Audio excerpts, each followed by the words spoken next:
북한이 영변 핵시설 내 원자로를 재가동한 정황이 있다는 국제원자력기구 IAEA의 보고서 내용에 대해 미국의 전직 핵협상가들은 대미 압박과 또 미북 협상의 지렛대로 사용하려는 전술이라고 지적했습니다.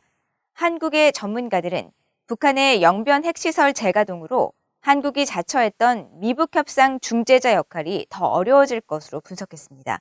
조상진 기자가 보도합니다.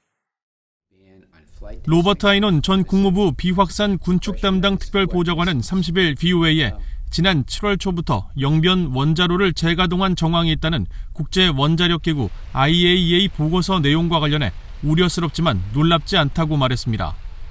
그러면서 북한은 미국과의 협상 가능성이 제한적이라고 판단하고 핵 역량 가속화에 나섰을 것으로 분석했습니다.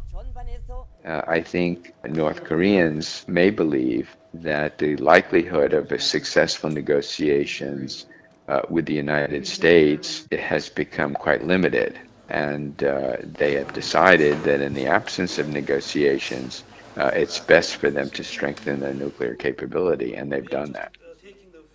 조셉 티트라니 전 육자회담 미국 차석 대표는 미국과의 대화가 없는 상황에서 북한이 영변시설 재가동을 꺼릴 이유가 없다면서 북한 정권의 정치적 메시지라며 북한의 이 같은 방식은 과거와 다르지 않다고 평가했습니다.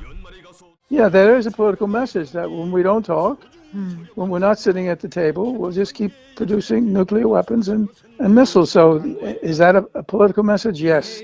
It's also a message we've learned. I mean, we've had 27 years of knowing that. 한국의 전문가들은 북한의 영변 핵시설 재가동 변수가 미북 관계의 선순환 과정을 통한 협상 재개를 꾀하는 한국 문재인 정부에게 부정적 영향을 줄 것으로 분석했습니다. 그렇지 않아도 미국 쪽에서 그렇게 선뜻 나서서 전향적인 움직임을 보이려고 하지 않았던 데다가 이렇게 되는 거니까 대화가 재개되고 이를 풀어나갈 수 있는 환경이 조금 더 어려워졌다고 봐야 되겠죠. 또 한국이 좀 나서서 어떻게 선순환 과정으로 바꿔보고 싶었을 터인데 그런 여건도 썩 좋아지지는 않는 것 같고요. 민간 연구기관인 한국국가전략연구원 신범철 외교안보센터장은 북한이 한국으로 하여금 미국의 자신의 입장을 설득하도록 일종의 대변자 역할을 강요하고 있는 것으로 진단했습니다.